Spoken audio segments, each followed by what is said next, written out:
ये डिबेट सारी की सारी बाइडन ओबामा की टर्म्स के ऊपर की गई थी। डिबेट की जरूरत क्यों नहीं थी? क्या आप इस इलेक्शन के रिजल्ट तस्लीम करेंगे? पिछले 12 साल से व्हाइट हाउस के स्टीयरिंग व्हील पर बैठे हैं ओबामा। इस वक्त डोनाल्ड ट्रंप साहब की मुश्किलात जो पिछले इलेक्शंस में थी, वो सबसे बड़ा उनका चैलेंज जो था वो उनका लिबरल मीडिया। डोनाल्ड ट्रंप साहब ने वो लिस्ट नहीं बनाई थी, वो लिस्ट बैन कंट्रीज की बराक हुसैन ओबामा ने बनाई थी। और वो कंट्रीज कौन से थे? कि we are interested in democracy and human rights in Pakistan. तो जाहिर है इसके खिलाफ तो कोई वोट नहीं डाले। किस तरीके से पाकिस्तानी लोगों को बेवकूफ बनाया जा सकता है आसानी के साथ। तो मैं इस चीज पे हैरान हूं कि पाकिस्तान के लिए कोई दर्द नहीं कि कांग्रेसमैन इतने सस्ते में बिक जाते हैं यहाँ के, इतने सस्ते में। Watch federal post, bold and independent.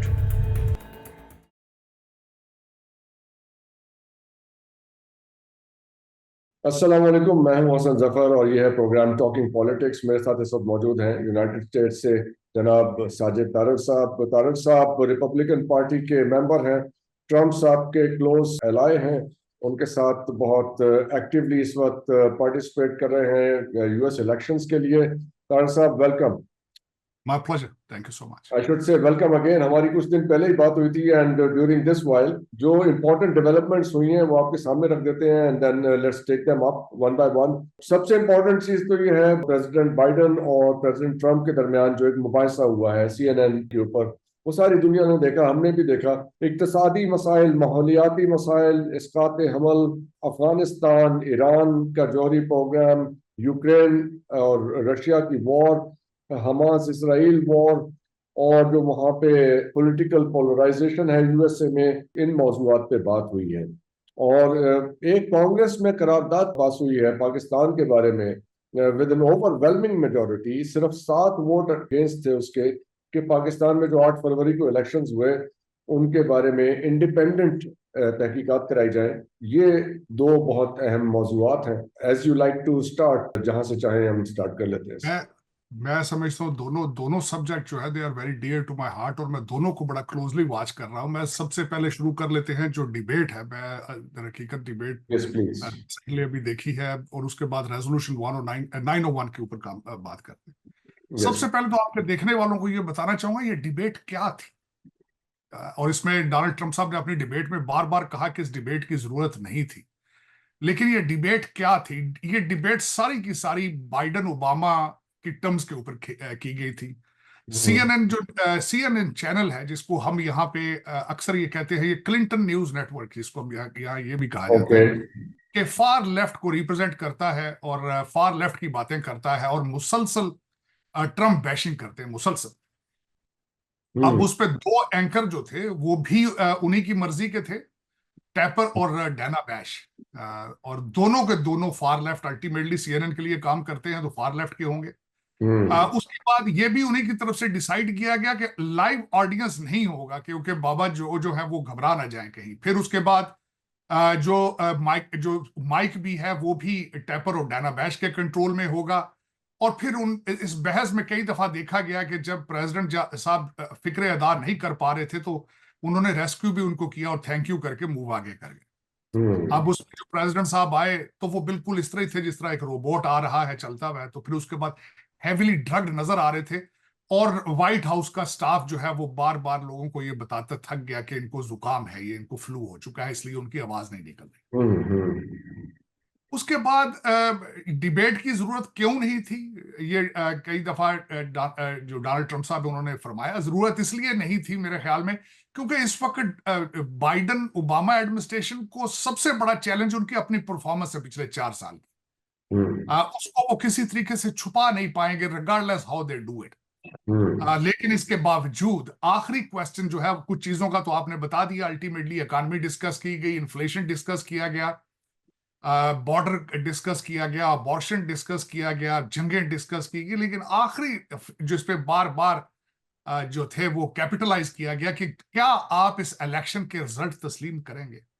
तो मेरे ख्याल में उस ट्रंप साहब ने बहुत अच्छा जवाब दिया। उन्होंने कहा कि अगर फेयर, फ्री और लीगल इलेक्शन हुए, इस वक्त अमेरिका के अंदर आधा अमेरिका ये समझता है कि 2020 के इलेक्शन भी उनसे चोरी किए गए थे।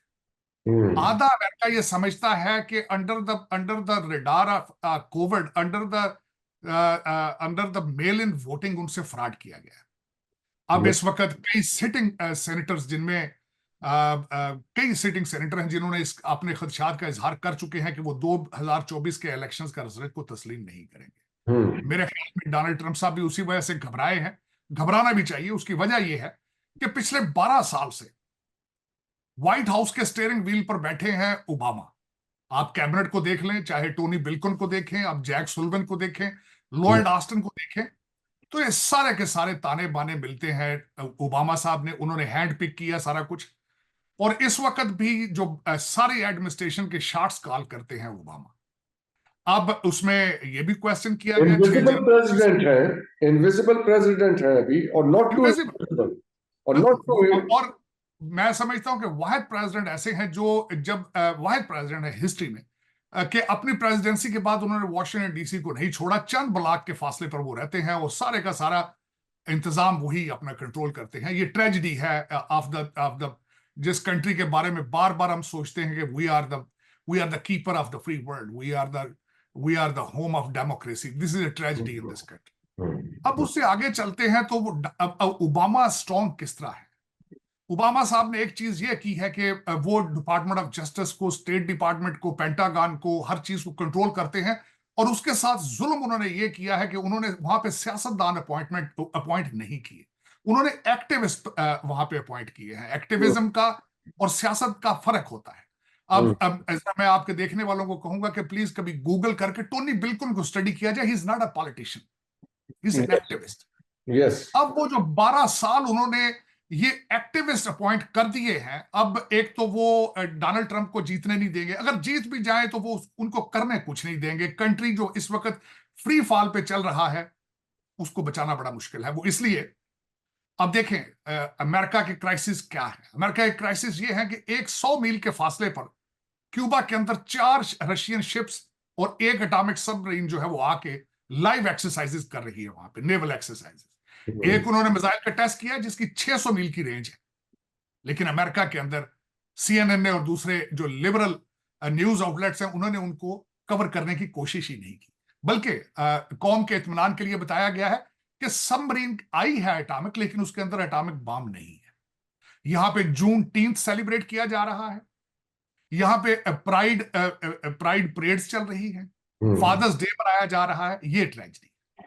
दूसरी उसकी ट्रेजेडी यहां पे ये चल रही है कि सऊदी अरेबिया ने पेट्रो डॉलर्स से के कॉन्ट्रैक्ट से निकल चुका है। CNN ने उसको कवर करने की तकलीफ नहीं फरमाई।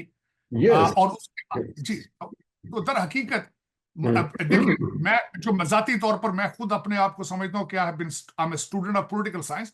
कौमें क्राइसिस से गुजरती रहती हैं, कौमों के ऊपर क्राइसिस आते हैं, लेकिन वो अपने क्राइसिस को समझे तो तब। दुख इस बात का होता है कि जब जब कबूतर बिल्ली को देखकर आंखें बंद करता है, बिल्ली जाती नहीं है। That is not on the priority list. It is not on the priority at all. मेरा मकसद है कि आप सोच नहीं सकते कि what is going on in this country। 400 500 store बंद हो रहे हैं and government is refusing to recognize that issue। मेरी अगले दिन मैं किसी एक फ्रेंचाइजर उसके साथ मेरा डिनर था, उनके पास he owned the 72 Popeyes chicken stores। तो मैंने जब उससे पूछा कि what is your number one challenge, उन्होंने कहा cannot find people। Americans they are refusing to work। आधी फेडरल गवर्नमेंट आज भी वर्क फॉर होम चल रही है, आधी गवर्नमेंट और इस वक्त बोइंग के जो विसल ब्लोअर्स हैं मर्डर किए जा रहे हैं। बोइंग उड़ते जहाजों के पहिए गिर रहे हैं, उड़ते जहाजों की खिड़कियां खुल रही हैं, and government is refusing to recognise. बल्कि यहां तक कुछ लोग तो ये समझते हैं कि अमेरिका का जो ग्रीन, इनका डेमोक्रेट पार्टी का प्रोग्रेसिव माइंडसेट का जो एक ग्रीन एग्रीमेंट था, ये जानबूझ के हादसात इस तरह के इग्नोर कर रहे हैं ताकि लोग ट्रेनों से, लोग इस वक्त कारों से और हवाई जहाजों पे सफर ना करें, ट्रेन पर जाएं। इसके बारे में डोनाल्ड ट्रंप साहब अपनी तकरीर में कह चुके हैं कई दफा। उन्होंने कहा कि उसमें मुझे उसमें आपने पेट्रो डॉलर वाली जो बात की थी ना, आप कंटिन्यू कीजिए, आप कंप्लीट कर लें, then I will put myself. उस पे मैं ये अर्ज करना चाह रहा था कि जो बोइंग के जो ये सेनेटोरियल हियरिंग के दौरान ये इंकशाफ हुआ था, जो विसल ब्लोअर थे इसके बोइंग के, उनसे जब पूछा गया कि इसकी वजह क्या, ये क्या आप जो आपकी स्टेटमेंट, उन्होंने स्टेटमेंट दी थी कि ड्यूरिंग द लंच पीरियड, क्योंकि अमेरिका के अंदर मरवाना जो गांजा है उसको लीगलाइज कर दिया गया है, तो बोइंग के इंजीनियर ड्यूरिंग लंच ब्रेक जाके गांजा स्मोक करके आके बोइंग्स के तैयारों पे काम करते हैं, और जब उन्होंने इस चीज को सामने लाने की कोशिश की तो उन्हें निकाल दिया गया। तो दर हकीकत जब कंट्री खुद डिक्लाइन में हो, और मेरे माजी का, जब मैं हिस्ट्री का स्टूडेंट हूं, स्टडी करता हूं, जब भी सुपर पावर्स डिक्लाइन करती हैं तो बाहर से उनको थ्रेट्स नहीं होती, इंटरनल थ्रेट्स से वो गिरते हैं। तो इस वक्त बिल्कुल exactly that is the same thing going on. Very serious state of affairs इसके, ये it's story of share mismanagement. एक चीज इंपॉर्टेंट यहाँ पे हाईलाइट हुई है आपकी इस गुफ्तगू में, वो है पेट्रो डॉलर से निकल गया सऊदी अरेबिया। अब यहाँ पे जब हम बात करते हैं $34 trillion, that is almost equal to the GDP. USA का जो जीडीपी है उसके बराबर ही ऑलमोस्ट 100% पे है, विच इज इनसेन। इसका हल तो ये निकलता रहा है कि because USA was capable of printing dollars, तो फिर वो अगर ये सऊदी अरेबिया पेट्रो डॉलर से निकल गया है और ब्रिक्स के ममालिक जो हैं वो को यॉन पे शिफ्ट हो रहे हैं, यानी the world is disengaging from dollar, तो फिर डॉलर प्रिंट करके कैसे चलेगा काम आगे? How shall the American economy survive? They don't care. Survival वो चाहते ही नहीं है, सर्वाइवल चाहते ही नहीं है। उसकी वजह यह है कि यहाँ पे अमेरिकन स्कूलों में आप जाएं तो आपको अमेरिकन बच्चा वहां नजर नहीं आएगा। वहां सिर्फ आप देखेंगे इंडियन देखेंगे और चाइनीज देखेंगे, और दे आर। और सबसे बड़ी बात ये मैं बताना चाहूंगा कि ओबामा साहब एक बड़ा एक डेंजरस प्लान के ऊपर काम कर रहे हैं, कि जो, और एकेडमिया उनके साथ है। उसकी मैं वजह बताता हूँ। आपने रिसेंटली न्यूयॉर्क के अंदर देखा होगा, कोलंबिया और हार्वर्ड के अंदर, और जितने बर्कले कैलिफोर्निया के अंदर, सबसे पहले तो वहां पे एडमिशन बहुत मुश्किल एडमिशन है, लेकिन माइंड सेट जरा देखें। मैं बस पहली दफा मैंने अपने 35 साल की अमेरिकन रेजिडेंसी के अंदर मैंने पहली दफा एक ऐसा, न्यूयॉर्क के अंदर एक ऐसी शॉकिंग चीज देखी है कि कोलंबिया स्कूल के बच्चे, आईवी लीग स्कूलों के बच्चे, उन्होंने अमेरिकन झंडा जलाया और फिर नारे लगाए, death to America, death to America. I was shocked कि मैं ये फिक्रा मैं पहले ईरान तेहरान के जुलूसों से सुनता था। इस वक्त उनको ये बावर करा दिया गया है कि America world is resist, American anthem is resist, American flag is resist, world white House is resist. और सबसे बड़ी बात यह, आप पे देखने वालों को ये फील लेने के लिए कि where we are heading, Washington DC के अंदर एक बहुत बड़ा मॉन्यूमेंट है जिसका नाम है जेफरसन मेमोरियल। बहुत खूबसूरत मॉन्यूमेंट है, बहुत बड़ा मॉन्यूमेंट। उसके बारे में मूवमेंट चल चुकी है कि इसको डिमोलिश किया जाए, क्योंकि Jefferson was a slave owner. यहाँ अभी रिसेंटली आपने एक देखी होगी न्यूज के, मैं जहां बैठा हूं डीसी बाल्टीमोर एरिया से, यहां हमारा पिछले दिनों एक ब्रिज जो है कोलैप्स किया, जिसको शिप ने टक्कर मारी थी उसको। उसका नाम था फ्रांसिस स्कॉट की ब्रिज। फ्रांसिस स्कॉट की कौन है? जिन्होंने अमेरिका का एंथम लिखा था। तो यहाँ पे इस वक्त वो जो दोबारा रीबिल्ड होगा ब्रिज, उसका नाम चेंज करके किसी अफ्रीकन अमेरिकन पे रखा जाएगा, क्योंकि यहाँ पे जुलूस निकाले उन्होंने कहा जी फ्रांसिस स्कॉट की जो था वो ही was a racist as well. तो व्हाइट हाउस का नाम बदल के को ब्लैक हाउस या ब्राउन हाउस कर नहीं, पहले भी जो बाइडन, मुझे एतराज था इस बात का, यहाँ पे प्राइड मंथ मनाया जाता है जो गेज लिस्बियन का, तो इन्होंने पिछले दिनों व्हाइट हाउस का कलर चेंज करके उसको रेनबो कलर बनाया था, जिसको मेरे जैसे कई लोग जो कंजर्वेटिव अपने आप को समझते हैं, we felt it very bad कि व्हाइट हाउस इज पूरे अमेरिका का व्हाइट हाउस है, वो सिर्फ डेमोक्रेट का व्हाइट हाउस नहीं है। हम जो टैक्स पेयर हैं, हमारे पैसे के ऊपर उसको रेनबो कलर क्यों किया गया है? वहां पे अंदर जाके सारे नाच गाने जो किए इन लोगों ने, वो क्यों किए गए हैं? वो तो it has to be the impartial, it has to be an impartial house. तो लेकिन दर हकीकत इस वक्त अगर देखा जाए तो this is where the America is leading. अगले दिन यहाँ पे सबसे वर्स्ट है, ये भी मैं आपके देखने वालों को कहूंगा गूगल करके जरा इसको भी देखें। सैन फ्रांसिस्को के अंदर जो प्राइड परेड निकाली गई है, उसमें लोग बिल्कुल बरहना थे। उन्होंने पब्लिक में जाके सेक्स किया और फिर उन्होंने एक दूसरे के ऊपर यूरिनेट किया to just to celebrate, to show them this is what we are. तो दर हकीकत इस वक्त, और दूसरा क्राइम रेट के हालात इस वक्त ये है जफर साहब कि हजूर हर city has become Gaza. Police defunding is a movement. Police defunding is a movement. Of Democrat party के पुलिस को खत्म कर दिया जाए। अब मैं असल में ग्रास रूट अपनी ओपिनियन देना चाहूंगा कि इनको इश्यूज क्या है। इनको कॉन्सेप्ट दिया था बराक ओबामा साहब ने कि डेमोक्रेटिक सोशलिज्म, वो लाए कहां से? वो ये नॉर्वे से लेकर आए, वो स्वीडन से लेकर आए, वो डेनमार्क से लेकर आए। इन्हें ये नहीं पता कि वो छोटे छोटे कंट्रीज है और वहां पे एक चीज मेरे दिमाग में आ रही है, ये सारी बातें सुन के, very shocking things that you are sharing. ये जो सैन फ्रांसिस्को में ये प्राइड परेड हुई, ये व्हाइट हाउस का कलर चेंज कर दें क्योंकि व्हाइट कहना रेसिस्ट है, ये सारी वो फिलॉसफीज हैं जो कि अमेरिका ही सिखाता रहा है, या पिछले 20 साल में या 30 साल में ही हमने, इससे पहले तो आप भी जानते हैं ये बातें नहीं इस तरह से होती थी। ठीक है, माइनॉरिटी राइट्स की बड़ी इंपॉर्टेंस है, लेकिन ये एक और लेवल पे चला गया है। 1-1.5 साल पहले इंग्लैंड का वाकया है कि वहां पे एक लड़की ने खुद को कैट क्लेम कर लिया और वहां पे उसका एक तमाशा बन गया स्कूल के अंदर, बिकॉज वो उसमें LGBTQ और वो सारा सिस्टम, ये तो वेस्टर्न फिलोसफी है, इसमें तो बड़ी लंबी चौड़ी इन्वेस्टमेंट हुई भी है। तो फिर इसका मतलब है कि now this monster is biting back. देखिए उसमें जफर, बस मैं ये आपको अर्ज ये करना चाहूंगा कि जब मैं यहाँ पे लॉ स्कूल में गया तो हमारे प्रोफेसर, आज से पुरानी बात है, this is how America it used to be और this is the way it should be. आपका पर्सनल मैटर है, घर की दीवारों के अंदर जो आप मर्जी करें, जो मर्जी प्रैक्टिस करें। पब्लिक डिसेंसी का जो कॉन्सेप्ट है ना, उसको हिट किया गया ना, पब्लिक डिसेंसी की, देयर इज नथिंग। हमारे यहाँ भी इस तरह की तहरीक आपको पता है पाकिस्तान में भी चलती है, हमारे तो जरा आपका भी थोड़ी सी बोसीदा होके यहाँ पे चीजें आती हैं लंडे के कपड़ों की तरह।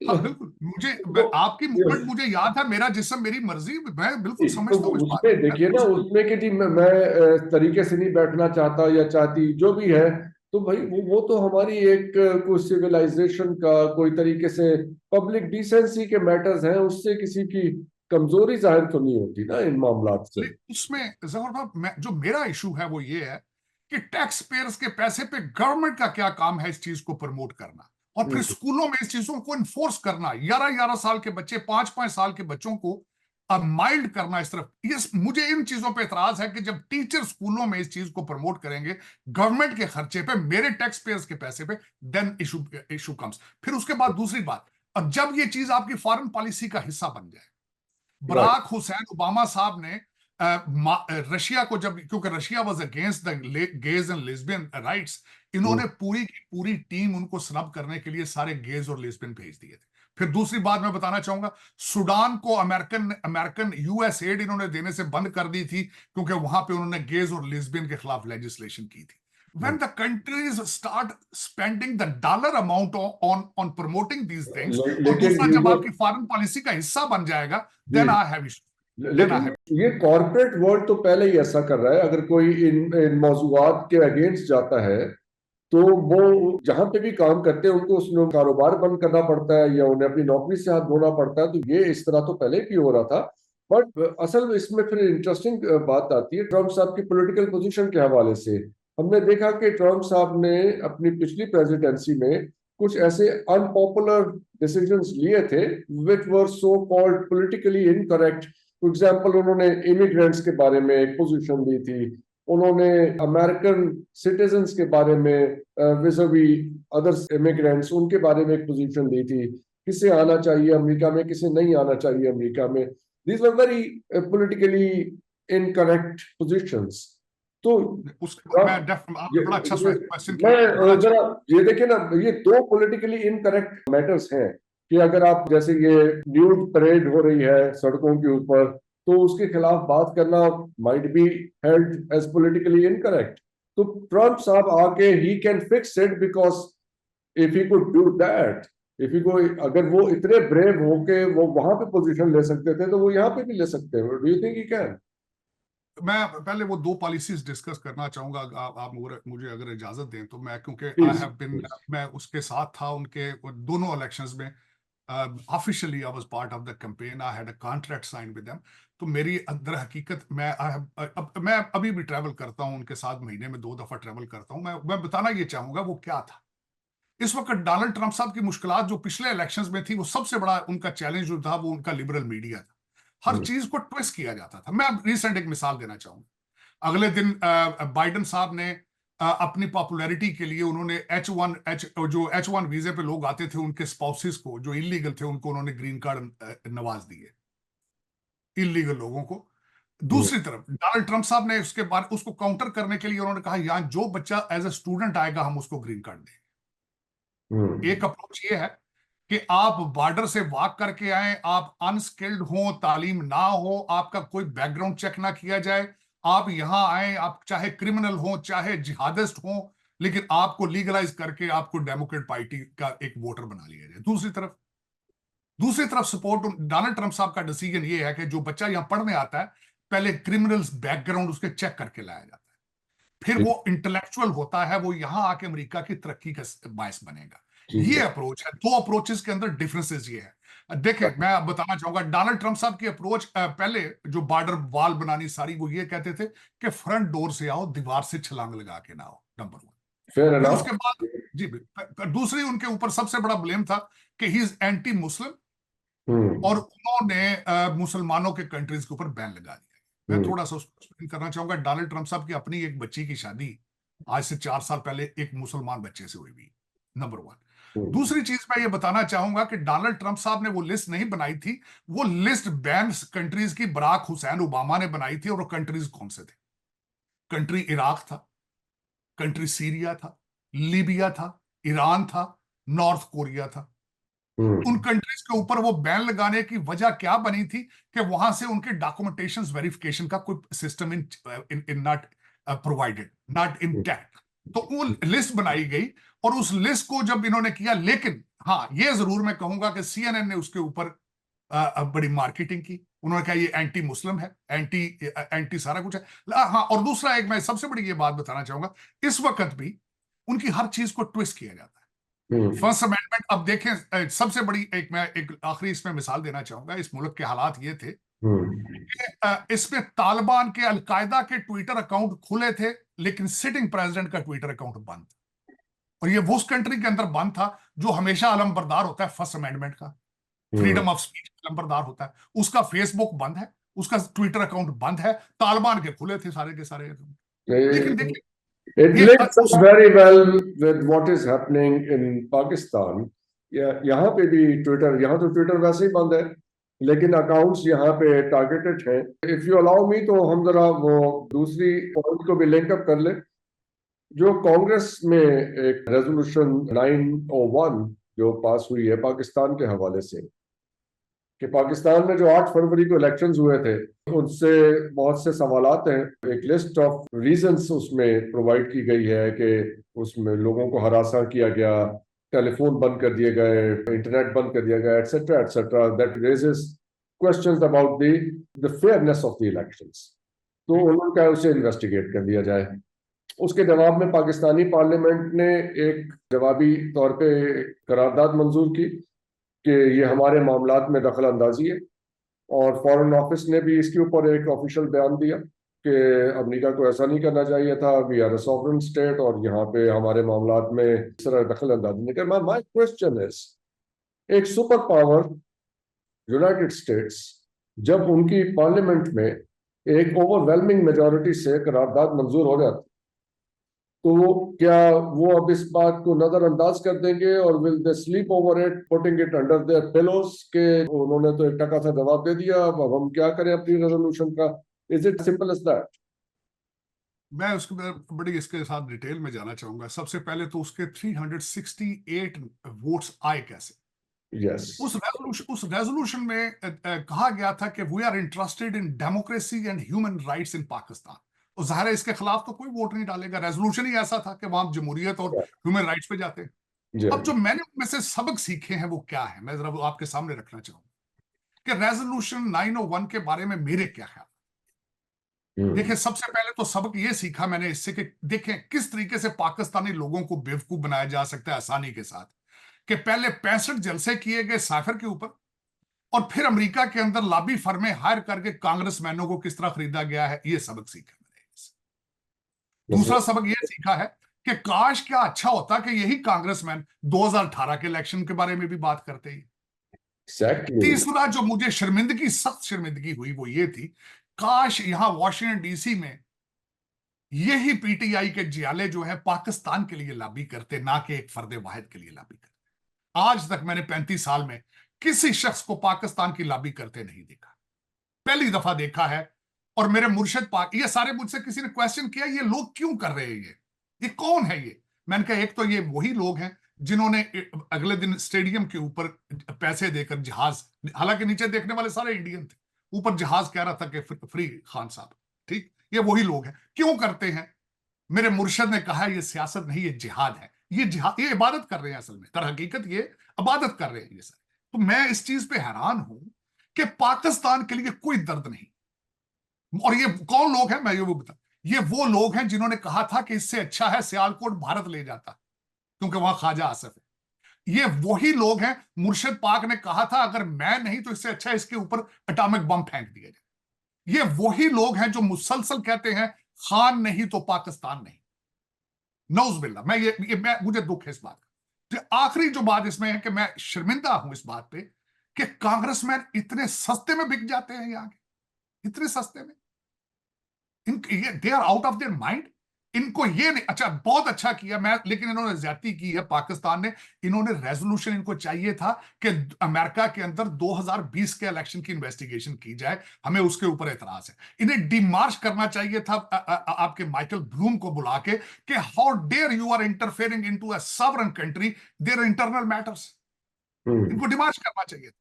लेकिन चले कोई नहीं, होता रहता है। पहले भी ये आईएमएफ के सामने कभी खड़े होते हैं, कभी व्हाइट हाउस के सामने खड़े होते हैं, कभी जाके यूनाइटेड नेशन के सामने खड़े होते हैं, क्योंकि ये एक बीमारी की शक्ल इख्तियार कर चुका है। Does it mean nothing? Doesn't mean nothing. Non-binding, number one.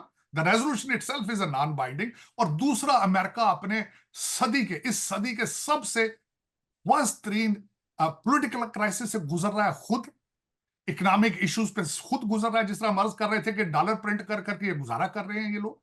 और उसके बाद इनकी रिस्पेक्ट की हालत ये है, आप कभी देखें टोनी बिल्किन के दौरे देखें जरा, जब भी 2 दफा इजराइल ने ट्राई किया है अमेरिका को खींच के मिडिल ईस्ट में जंग में लाने के लिए। एक दफा उन्होंने जब ईरान के कमांडर को मारा है सीरिया के अंदर, वो that was their first attempt. Second attempt जब उन्होंने अगले दिन हिजबुल्लाह का रिस्पॉन्ड दिया लेबनान में, they are trying their best to drag America into the Middle East war. लेकिन मिडिल ईस्ट में तो जाते नहीं है, क्योंकि वो डर के निकले, पहले काबल से बच्चों की लाशें उठा के भागे ये। और लेकिन होता क्या है, टोनी बिल्किन साहब भागते जाते हैं मिडिल ईस्ट में, और उनका हशर वहां पे क्या होता है, जरा गौर से ये सुनने वाली बात। जब सऊदी अरेबिया जाते हैं तो मोहम्मद बिन सलमान के ऑफिस के बाहर 4-4 घंटे इनको बिठाया जाता है और फिर कहा जाता है कल दोबारा आ जाना। डोनाल्ड ट्रंप साहब ने अगले दिन अपने स्पीच में कहा है कि this man has taken the dignity of America away from it. Reason, इसको ऑपरेट करने वाले ओबामा साहब हैं। आपके देखने वालों को बड़ी इंटरेस्टिंग बात ये बताना चाहूंगा कि जब ओबामा साहब सऊदी अरेबिया के दौरे पे जाते थे, उनको रियाज का मेयर रिसीव करता था। प्लीज गूगल करें इसको। This is the Prestige of America. तो जब, और दूसरा ये है कि जब इसी ईवान के अंदर, ये वही ईवान है जहां रोजाना गाजा के बारे में रेजोल्यूशन पास होते हैं कि उनको असला और पैसा दिया जाए, ये वही ईवान है। और इस ईवान के हालात ये हैं कि पैसा और असला इनका जा रहा है, लेकिन इजराइल इनकी बात नहीं सुन रहा। तो इस रेजोल्यूशन 901 का क्या वेट होगा? Zero, nothing. बल्कि यहां पे ये भी मैं मेंशन करना चाहूंगा, कुछ लोग ये भी बात करते हैं चैटर कि इस रेजोल्यूशन 901 के पीछे आखिरी जी प्लीज। इस रेजोल्यूशन 901 का मकसद ये था क्योंकि आपके आर्मी चीफ और शहबाज शरीफ साहब चाइना गए थे, और शायद उस वजह से थोड़ा सा प्रेशर भी क्रिएट करना चाहते थे। That was the objective of it. लेकिन इससे हासिल कुछ नहीं होगा। हाँ, मेरे बच्चे लौंडे लपाड़े कई वहां पे फोरकास्ट कर रहे हैं, अब सैंक्शंस लगेंगी, अब ये होगा, अब वो होगा, पता नहीं क्या होगा। इनकी सैंक्शंस जो है, इन्होंने रशिया पे सैंक्शंस लगाई है, वो ट्रिलियंस उन्होंने बना लिए पैसे। वो तो पता नहीं क्या होगा तारक साहब, लेकिन इससे ये जरूर होगा फिर कि if it is not binding, if it is inconsequential, इसका कोई नतीजा नहीं निकलता, तो अमेरिका की authority as a world policeman वो तो अंडरमाइन होगी। देखिए इनकी it will make them look bad कि भाई आपके 368 मेंबर्स वोट कर रहे हैं एक रेजोल्यूशन के लिए एंड नथिंग हैपेंस, नोबडी के पास इसका सिर्फ और सिर्फ फायदा ये होगा कि आईएमएफ के लोग जो वो और चंद डिप्लोमेट आपके जो बाबू बैठ के उनके सामने बैठेंगे फॉरेन ऑफिस के बाबू, तो उनको कई कई दफा उनको कह देंगे कि ये देखें जी ये क्या है, वरना इनके पास हालात इनके क्या है, कोई हालात नहीं इनके। मैं बता जो रहा हूं आपको कि इनके इतने कमजोर हो चुके हैं ये। आपको आपको इनकी कमजोरियां इसलिए नजर नहीं आती क्योंकि आप वहां होते। मैं सारा दिन की खबरें यहां देखता हमें हूं अपनी कि बहुत सी कमजोरियां हमारी जान को आई हुई है ना, जिसलिए हमें दूसरों की देखने की फुर्सत नहीं है। नहीं, आपको दर हकीकत आपके लिए इंपॉर्टेंट इसलिए कि क्योंकि आप आईएमएफ एडिक्टेड हैं। आप आईएमएफ के अभी भी घुटनों पर हैं, आप उनसे पैसे मांग रहे हैं। हालांकि उसका आईएमएफ के पैसों का डायरेक्ट पाकिस्तानी के सेहत के ऊपर कोई असर नहीं है ना, उनको वी नो उसका दैट, वी नो दैट। वो तो ये हुकूमत की जो खर्चे हैं वो पूरे करने में चले जाएंगे, पेट्रोल डलेंगे, गाड़ी, बिजली के बिल, वो नहीं नहीं, बल्कि नहीं, वो तो मुजफ्फर इस्लामाबाद साहब के, नहीं। वो तो इस्लामाबाद की लीड का खर्चा है जो आईएमएफ से चाहिए। नहीं, इस्लामाबाद की मेरे ख्याल में वो खर्चा है, और दूसरा आपके जो ये ब्रिटिश एजेंट हैं जो आपके कई किस्म के उनके बच्चों के खर्चे हैं, लंदन और दुबई, और प्रॉपर्टियां हैं, प्रोजेक्ट है। आईएमएफ का पैसा मैं नहीं समझता पाकिस्तान पहुंचता भी होगा। For Pakistani is at all, ये इसका नहीं है। चलिए, अगर आपने गुफ्तगू को समेटते हैं तो फिर अब ऑपरेशन अज़्म इस्तेहकाम हो रहा था, आपने चाइना का जिक्र किया, तो उसके बाद जब वो चाइनीज डेलीगेशन पाकिस्तान में था तो यहाँ उन्होंने कहा जी यहाँ तो हमारे बंदे मर रहे हैं। इन्होंने उसके जवाब में ऑपरेशन अज़्म इस्तेहकाम के भी टेररिस्ट वरिस्ट खत्म करेंगे। अब सुनने में आ रहा है कि उसे भी रोल बैक कर देंगे, सुनने में आ रहा है। बातें तो यहाँ पे देखें मुख्तलिफ जराए बताते हैं हमें चीजें। फिर अभी कांग्रेसमैन जिनका हम जिक्र कर रहे थे कि जिन्होंने करारदाद पेश की थी 901, वो भी पाकिस्तान आ रहे हैं अडयाला में खान साहब से मिलने। वो ऐसी बातें भी चल रही हैं। ये how do you see all this? मैं समझता हूं कि ये सिर्फ मेरे ख्याल में तो रूमर्स हैं, लेकिन चले भी जाएं तो क्या फर्क पड़ता है उनको। मैं खान साहब, इफ खान साहब इज अ सोल्यूशन, मेरे ख्याल में आप समझते हैं खान साहब इज अ सोल्यूशन। मेरे ख्याल में तो जाती तौर में मुझसे पूछें, खान साहब is a solution of itself. अगर इनको बाहर ला के गवर्नमेंट की चाबियां पकड़ा भी दी जाए, ये फिर काले बकरों के जिनों के जरिए फिर एक एटॉमिक पावर चलाने की कोशिश करें तो 6 महीने नहीं निकाल पाएंगे। ये बात अंतर पिछली दफा भी कही थी 6 महीने वाली। तो हाँ, ये फिर what is the way out? अभी ये इस गवर्नमेंट की परफॉर्मेंस तो आपके सामने, आप देख लीजिए 5 देखिए उसमें अब ये कहते जफर हैं, भाई नून लीग वाले कहते हैं कि जी हमें 2 साल दिए जाए, 2 साल के बाद हमसे रिपोर्ट कार्ड मांगा जाए। मैं चंद चीजें यहां से बैठ के, हालांकि I am not sitting in Pakistan, I am not sitting in Pakistan, लेकिन चंद गुजारिशात सिर्फ अगर आपको मैं यहां से अर्ज कर दूं कि आपने किसी ने आज तक पाकिस्तान आपके ग्रास रूट इश्यूज को टच ही नहीं किया, किसी ने टच नहीं किया। आप जब आप एसेट्स बेचते हैं, आप कहते हैं पैसा आ रहा है, कहां से आ रहा है, कौन लगाएगा, पीआईए को ले रहा है आपका। आप जिंदा लोगों को जला रहे हैं उस कंट्री के अंदर, फॉरेन इन्वेस्टर वहां किस तरह आएंगे, नंबर वन। दूसरा, मैं ये आपको अभी बात कह देता हूं, आप सिर्फ अपनी रूलिंग एलीट जो लूटिंग एलीट है, 3 चीजें करें। इनके फॉरेन दौरों पे ऊपर पाबंदी लगा दें, इनके बच्चों के बाहर जाने पे पाबंदी लगा दें, ईसीएल, आप ईसीएल लिस्ट में इनके नाम डाल दें, इनके फॉरेन अकाउंट रखने पे पाबंदी लगा दें, जितनी आपकी जुडिशरी है इनकी सिटीजनशिप्स निकाल के सामने रखें इनकी और इनके बच्चों की, आपके 90% इश्यूज हल हो जाए। Thank you very much. करेगा करेगा कौन? क्योंकि सभी डिसाइड करने वाले उस बट आपके डिसीजन करने वाले सारे लंदन बेस हैं, आपके डिसीजन करने वाले सारे टोरंटो बेस हैं। Let's see when the time comes someone will have to do all this. Tariq साहब, बहुत बहुत शुक्रिया आपके टाइम देने का। You are always very kind, हमें आप वक्त देते हैं, and we'll keep updating ourselves. आपसे दोबारा मुलाकात होगी, के लिए इजाजत दीजिए। आप लोगों को देखने का बहुत बहुत शुक्रिया। खुदा हाफिज। पाकिस्तान जिंदाबाद। पाकिस्तान जिंदाबाद।